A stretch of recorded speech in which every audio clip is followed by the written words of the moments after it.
En direct sur l'île Mode.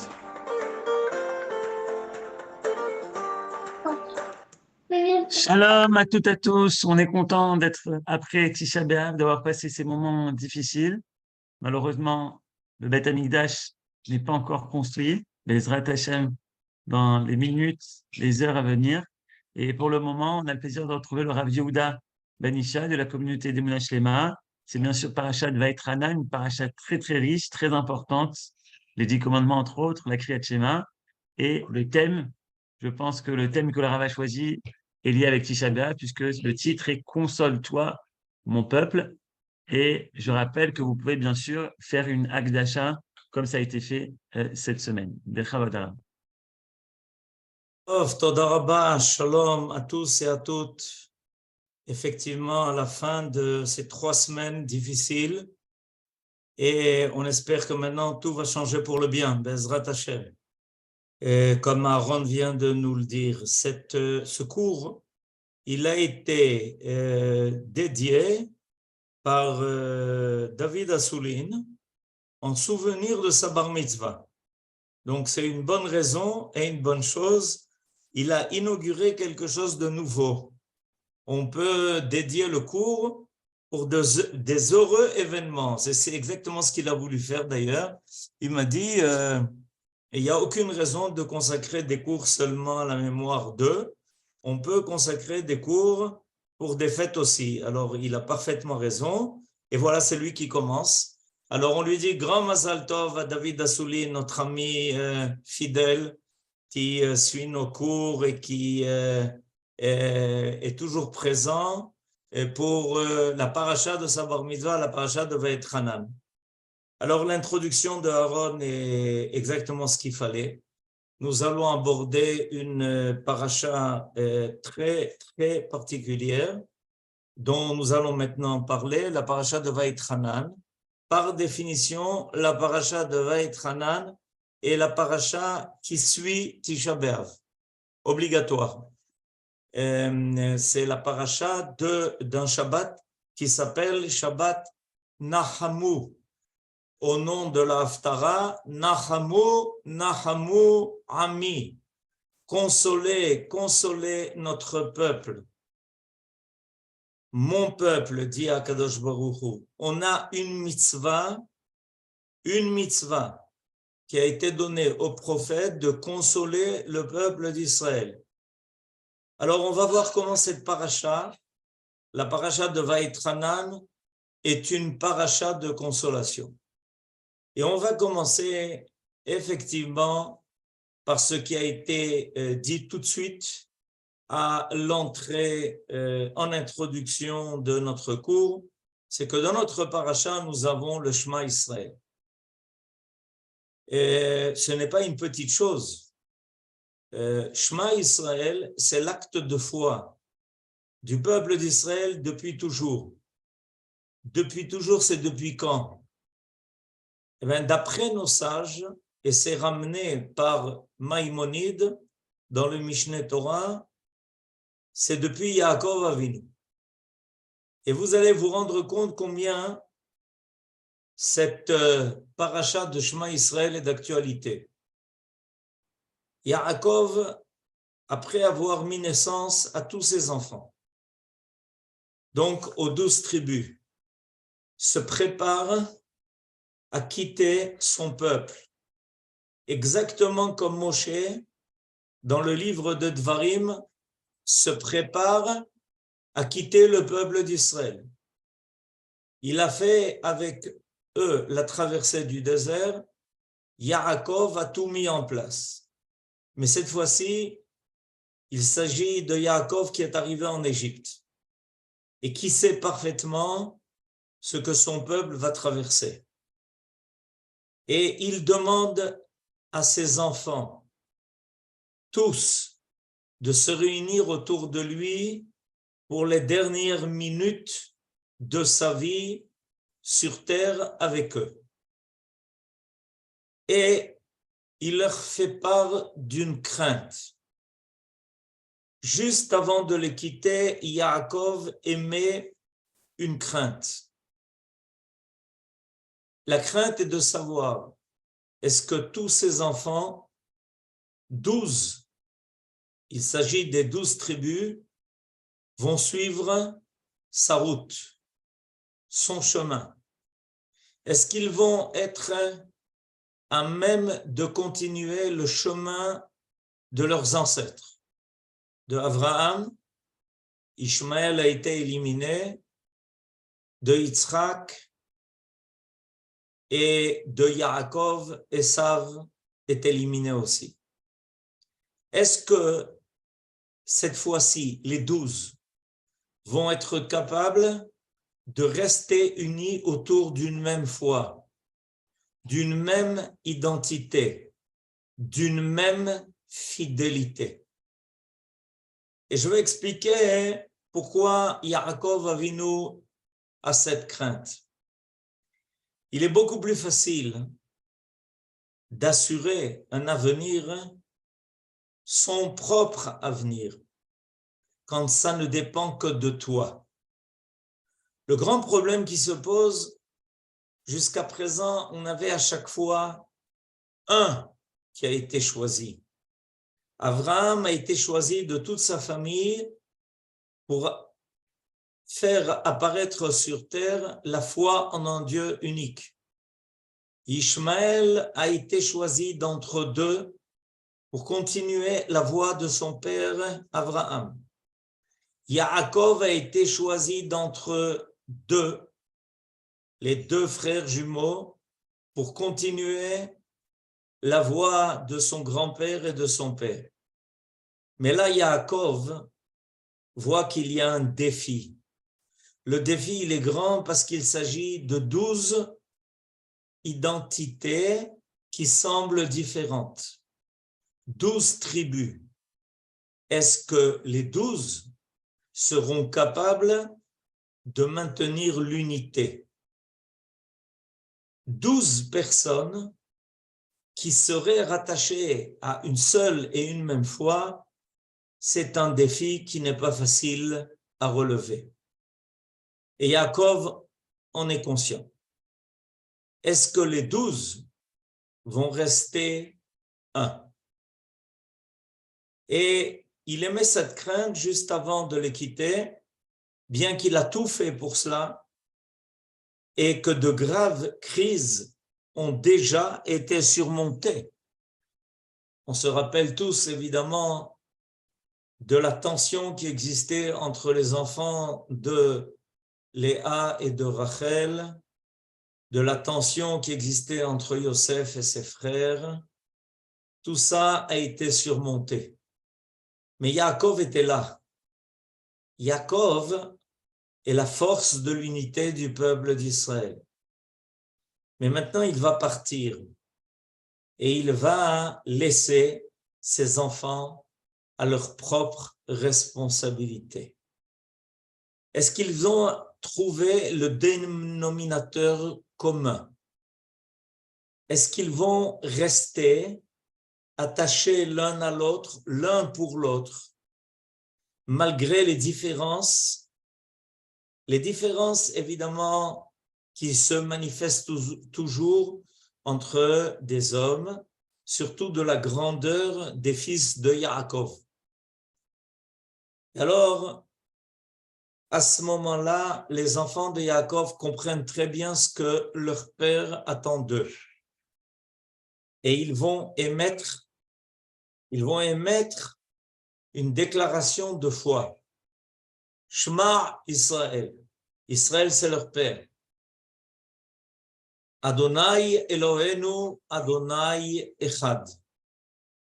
Malgré les différences qui sont entre nous, on sent que le dénominateur commun élevé de la foi en un même Dieu, celui qui a fait apparaître sa présence à travers les ancêtres.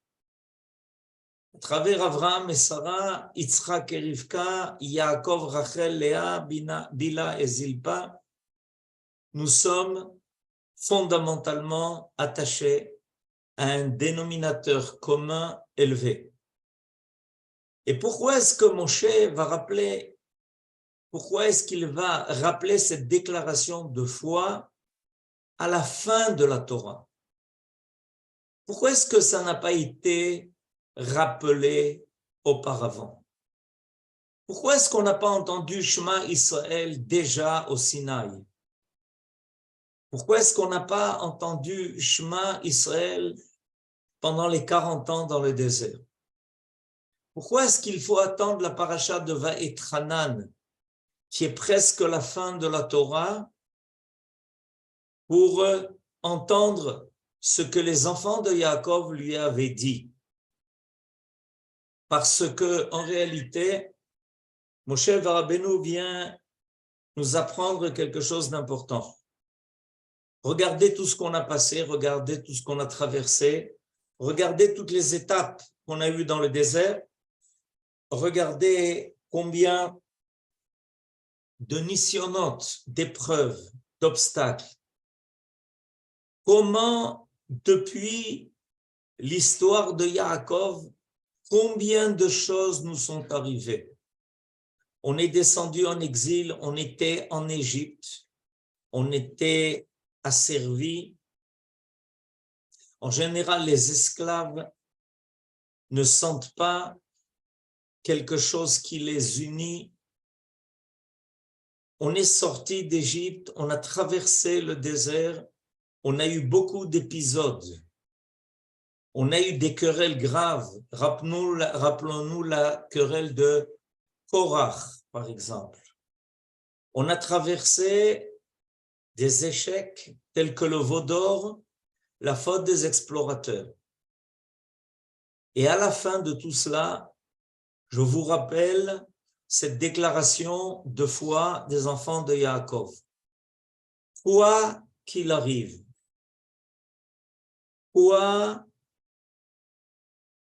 qu'il se passe, nous sommes tous les enfants de Yaakov, Shema Israël, Hashem Elokeinu, Hashem Echad. Cette déclaration de foi, on l'a entendue à travers toutes les époques, tous les âges, dans les moments les plus difficiles de notre existence en tant qu'Israël. On vient de terminer Tisha B'Av, cette date qui a marqué les événements les plus douloureux que le peuple d'Israël a passé. Et toujours, à un moment donné, quelqu'un a crié Shema Israël, Hashem Elokeinu, Hashem Echad. C'est précisément maintenant que Moshe Rabbeinu veut rappeler cette déclaration de foi.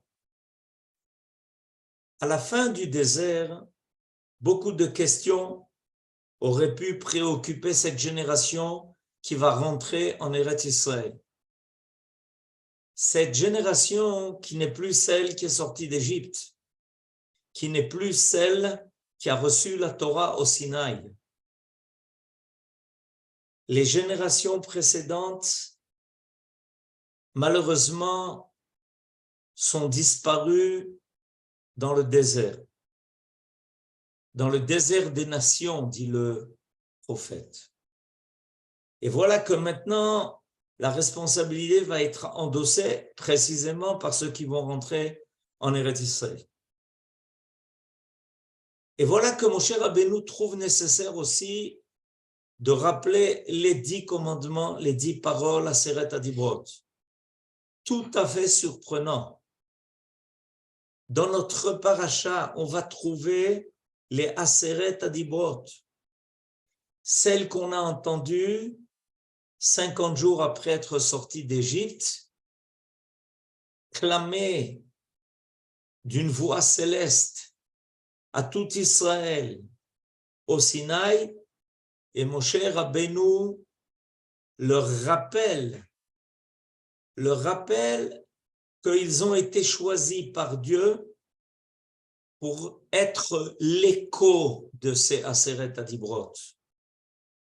Je voudrais ici mettre l'accent sur quelque chose d'important. Les Aseret Adibrot, les 10 paroles qu'on entend dans la paracha, sont l'écho des 10 paroles qui ont été dites au Sinaï. Mais est-ce qu'on peut entendre un écho 40 ans après? On peut entendre un écho 40 ans après. On peut entendre un écho 1000 ans après, 2000 ans après, 3000 ans après. L'écho de ce qui a été dit au Sinaï est un écho qui se propage dans l'infini. Cette voix ne s'éteint jamais. Elle se fait entendre et elle passe par ceux qui font entendre ces paroles. C'est le rôle de rappeler. En fait, eux, ils entendent cet écho et ils continuent de le faire entendre à travers les âges. Moshe Rabbeinu dit à la génération qui va maintenant entrer en Eretz Israël, Shema Israël, écoute, mets-toi à l'écoute, sois attentif, non seulement par tes oreilles, mais par ton esprit et par ton âme. Entends cette voix qui se propage à travers le temps et à travers l'histoire et à travers l'espace. Nous sommes tous capables, nous sommes tous à même d'entendre les Aseret Adibrot. Ces Aseret Adibrot, elles résonnent en nous. Si on met de côté les autres bruits qui veulent brouiller ce que notre âme entend, alors on arrivera facilement à entendre les Aseret Adibrot, Elu Adevarim. Voilà les paroles que Dieu a fait entendre. Et c'est dans notre paracha. Dans notre paracha, on entend ces paroles à nouveau. Il y a à nouveau ces paroles qui se font entendre. Et Moshe Rabbeinu est en train de nous expliquer ça. 40 ans après, on entend l'écho de ce qui a été dit au Sinaï. Aujourd'hui, plus de 3330 ans après, on entend les paroles du Sinaï. On est là pour cela, on est là pour faire entendre cet écho à nouveau. Au début de la paracha, Moshe Rabbeinu a commencé par prendre un thème, par évoquer un thème qui lui paraît fondamental. Quand Akadosh Baruch Hu s'est dévoilé pour la première fois à Avraham Avinu, il lui a révélé tout de suite qu'il était destiné à devenir Goy Gadol. Or, Moshe Rabbeinu, dans notre parasha, Parashat Vaïtranan, va commencer à nouveau à rappeler au peuple cette définition d'Israël. Et je vous lis les versets, ils se trouvent dans le chapitre Dalet, à partir du verset 5, du verset Hey, Re'e limati etchem chukim u'mishpatim, כאשר ציווני אדוני אלוהי לעשות כן. בקרב הארץ אשר אתם באים שמה לרשתה. Voyez, je vous ai enseigné des lois et des statuts selon ce que m'a ordonné l'Éternel mon Dieu, afin que vous vous y confirmiez dans le pays où vous allez entrer pour le posséder. Donc il est clair, nous dit Moshe Rabbeinu, cette Torah que je vous ai transmise, Elle va trouver maintenant son application dans le pays où vous allez rentrer. Et à ce moment-là, et à partir de là, il commence à parler du peuple d'Israël comme étant Goy Gadol. Alors, je vous lis les versets. Il s'agit du verset 6 jusqu'au verset 8. Regardez combien de fois c'est dit. Ushmartem ve'asitem, ki chochmatchem ubinatchem le'enei ha'amim, asher yishme'u et kol hachukim ha'ele ve'amru, rak am chacham ve'navon hagoy hagadol hazeh. Observez-les, pratiquez-les, ce sera là votre sagesse et votre intelligence aux yeux des peuples. Car lorsqu'ils auront connaissance de toutes ces lois, il s'agit de lois de la Torah, ils diront, elle ne peut être que sage et intelligente, cette grande nation. Verset 7. Ki mi goy gadol, asher lo Elohim kerovim elav kadonai Elohenu bechol korenu elav. En effet, où est le peuple assez grand pour avoir des divinités accessibles, un Dieu accessible, comme l'Éternel notre Dieu, l'est pour toutes les fois que nous l'invoquons. Verset 8, le dernier. Umi goy gadol, asher lo chukim u mishpatim tzadikim, kechol haTorah azot asher anochi noten lifnechem hayom. Et où est le peuple assez grand pour posséder des lois et des statuts aussi bien ordonnés que toute cette doctrine que je vous présente aujourd'hui. Par 3 fois, 3 versets consécutifs, Moshe Rabbeinu revient sur cette définition que le peuple d'Israël, Goy Gadol. Pourquoi est-ce que Moshe Rabbeinu a-t-il besoin d'insister sur cette définition qu'est le Am Israël? Parce que le Am Israël va maintenant affronter des peuples qui ne sont pas des peuples de Godel, de grandeur. Ou plus exactement, la grandeur de ces peuples va se manifester par une grandeur qui n'est que provisoire. En effet, le peuple d'Israël maintenant va rentrer dans l'histoire du monde. Après être sorti d'Égypte, après avoir reçu la Torah au Sinaï, après avoir traversé le désert, après avoir fait son stage de Goy Gadol, voilà maintenant que le peuple d'Israël va commencer à rencontrer d'autres peuples.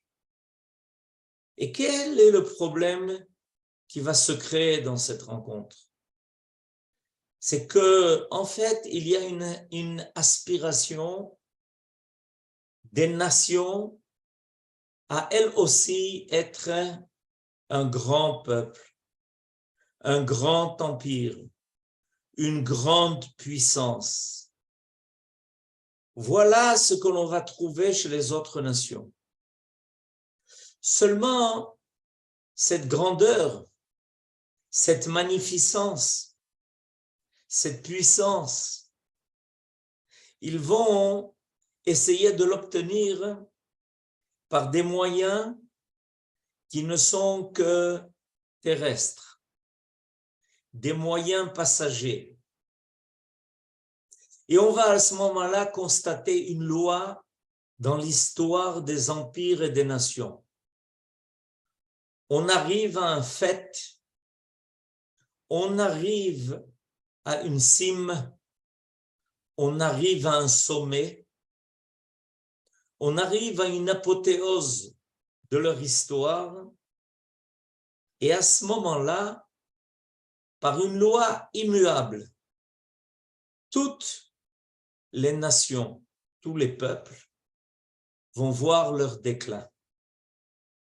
C'est une loi inévitable. Évidemment, tous les grands empires, toutes les grandes nations ont toujours essayé d'éviter cela. Alors, de façon artificielle, ils essayent de maintenir une idée de grandeur en faisant essentiellement référence à leur passé.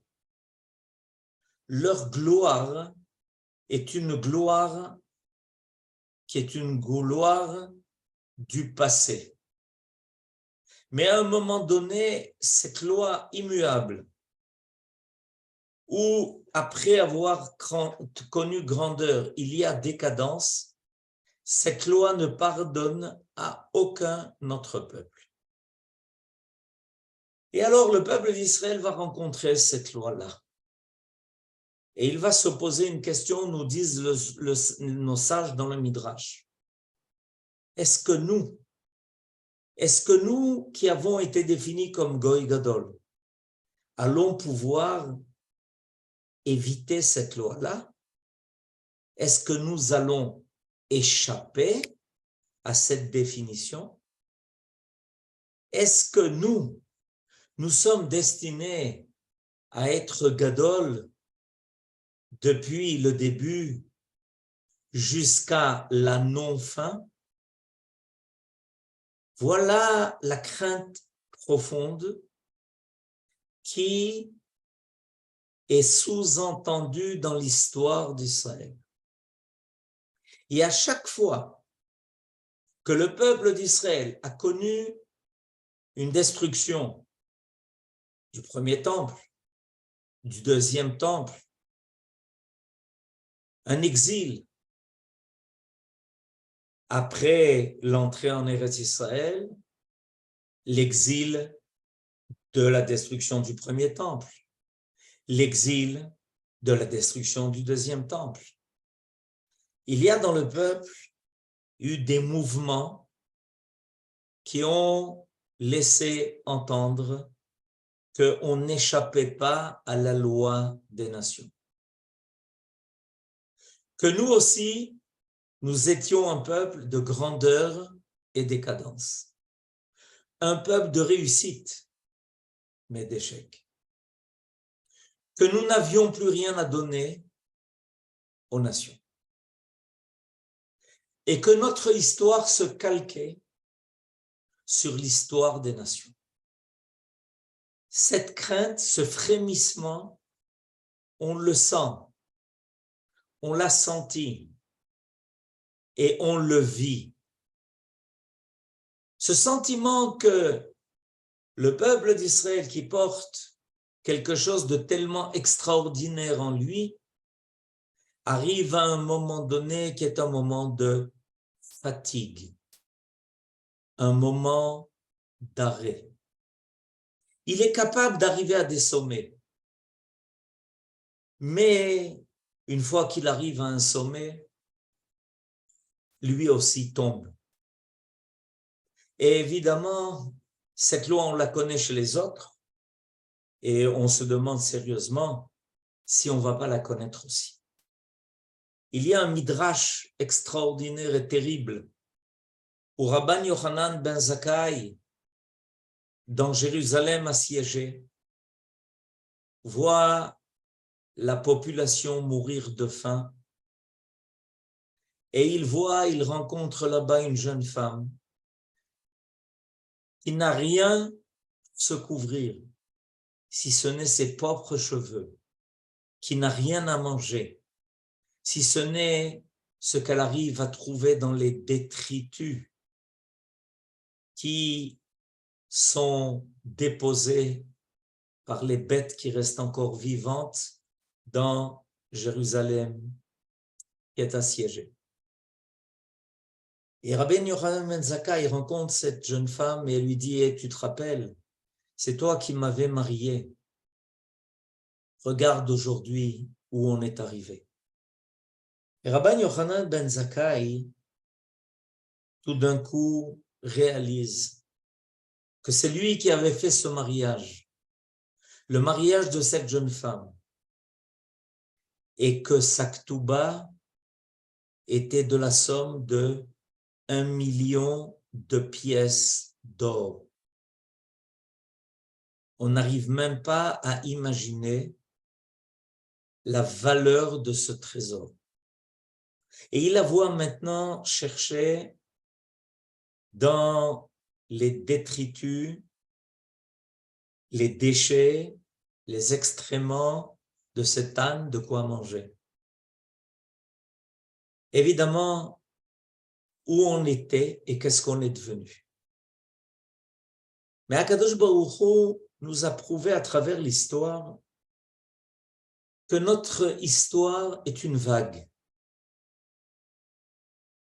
Et remarquons, nous dit le Maharal au début de son livre Netzach Israël, qu'il y a deux mots qui sont très proches l'un de l'autre. Le livre de Netzach Israël du Maharal est un livre qu'il a écrit pour Tisha B'Av. Le fameux livre Netzach Israël du Maharal est le livre du Maharal pour Tisha B'Av. Et ces deux mots qui sont tellement proches l'un de l'autre et qui n'ont que différence d'une lettre. Le Maharal en fait une analyse saisissante.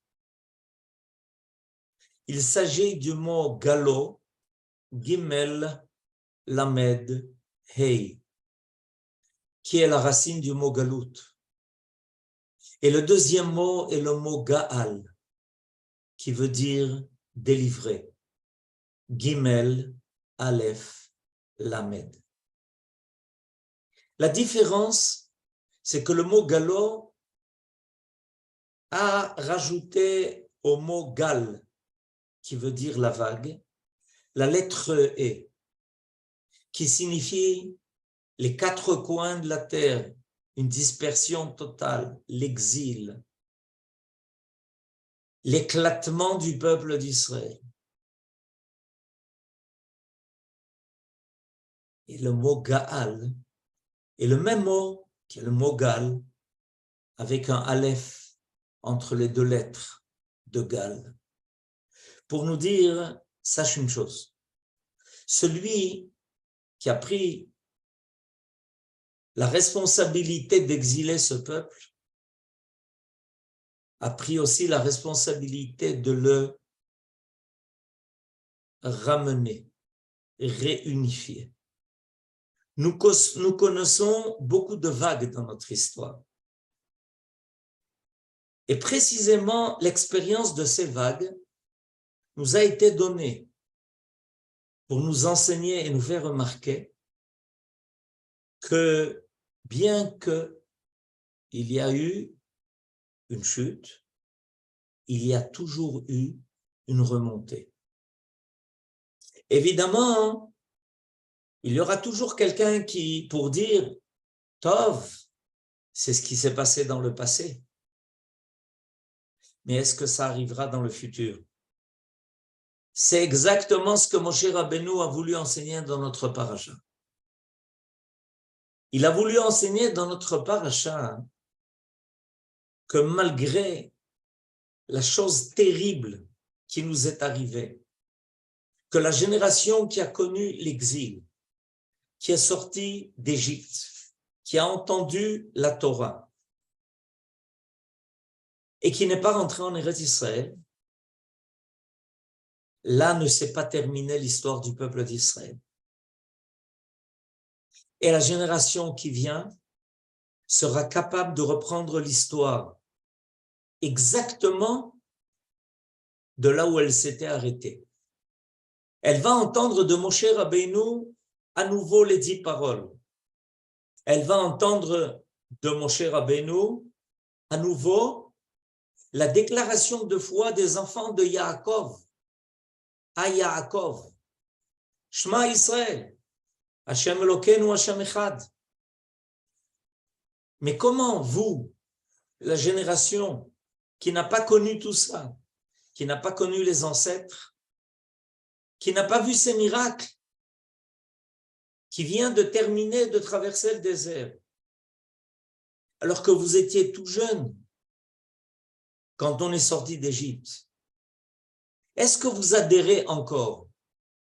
Est-ce que vous identifiez toujours avec le Shema Israël, avec les 10 paroles, avec la confiance dans le fait que c'est à vous de continuer l'histoire de ce peuple qui ne peut pas s'arrêter pour le bien du monde entier. Mon cher Rabbeinu, comme ça a été fait il y a de cela dans le passé lointain.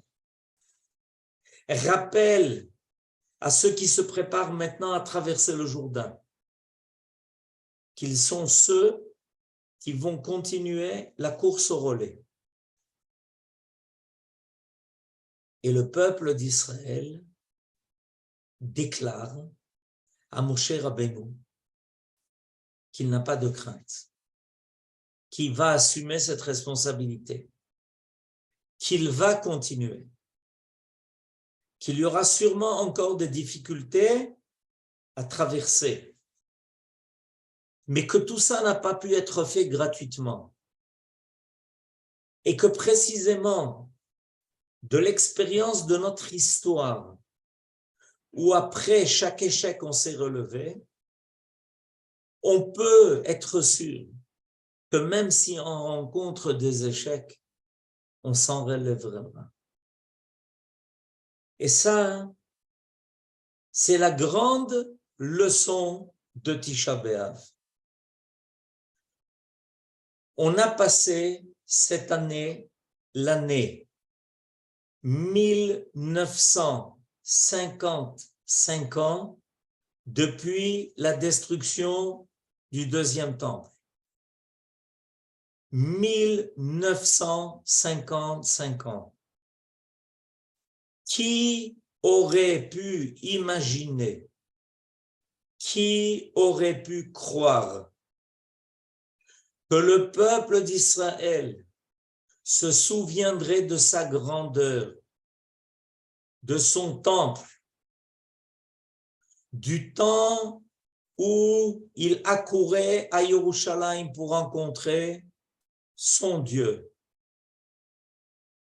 Qui aurait pu croire que le peuple tiendrait le coup 1955 ans? C'est quelque chose qui est au-delà de toute logique, de toute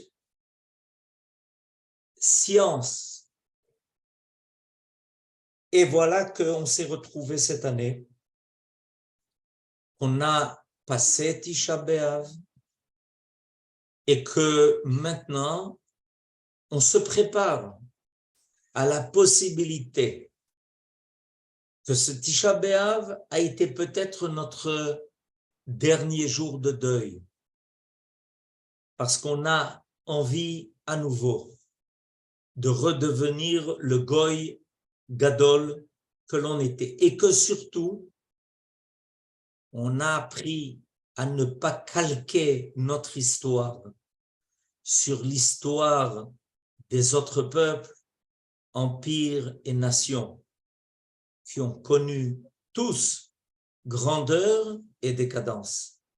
Alors que le peuple d'Israël, avec beaucoup de modestie, lui connaît grandeur après décadence, et non pas décadence après grandeur. Et il sait qu'il le fait non pas seulement pour lui-même, mais pour l'avenir du monde entier, qui attend tellement la possibilité de se libérer de tout ce qui l'empêche de retrouver la vérité qui manque tellement à ce monde où le mensonge essaye de faire basculer l'humanité dans un monde qui est dénué de toute valeur. Alors voilà, on est très proche de ces jours-là où on va pouvoir maintenant se réjouir. La semaine qui vient est la semaine de Tou B'Av, du 15 Av. Et nos sages nous disent que le peuple d'Israël n'a jamais connu des jours de joie comme ce jour du 15 Av. En effet, ce jour-là, la génération du désert a arrêté d'être décimée. Et le peuple d'Israël, arrivé au bout de ses peines, voit déjà de loin sa terre, voit déjà de loin sa grandeur à travers son temple qui vient devenir un phare pour illuminer l'ensemble de l'humanité. Amen, Ken Yehi Ratzon. Et Shabbat Shalom, Bsorot Tovot. Toda Rabba, merci beaucoup, Rabban Ishai. Shabbat Shalom, on ouvre à tous, vous ouvrez le micro et on finit en chanson avec Nachamo Ami de Mordechai Ben David. Shabbat Shalom à tous. Shabbat Shalom. Merci, merci. Bakasha, Shabbat Shalom. Shabbat Shalom. Merci beaucoup. C'est une grande leçon d'espoir que vous nous donnez là. Shabbat Shalom. Shabbat Shalom.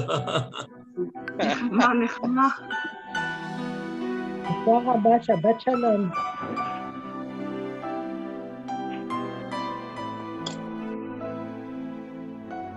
Qui c'est qui a frappé comme ça fort? Ils sont là. Et ils sont là. Bakasha, Shabbat Shalom. À tous et à toutes. Bsorot Tovot. Des bonnes choses pour le peuple juif.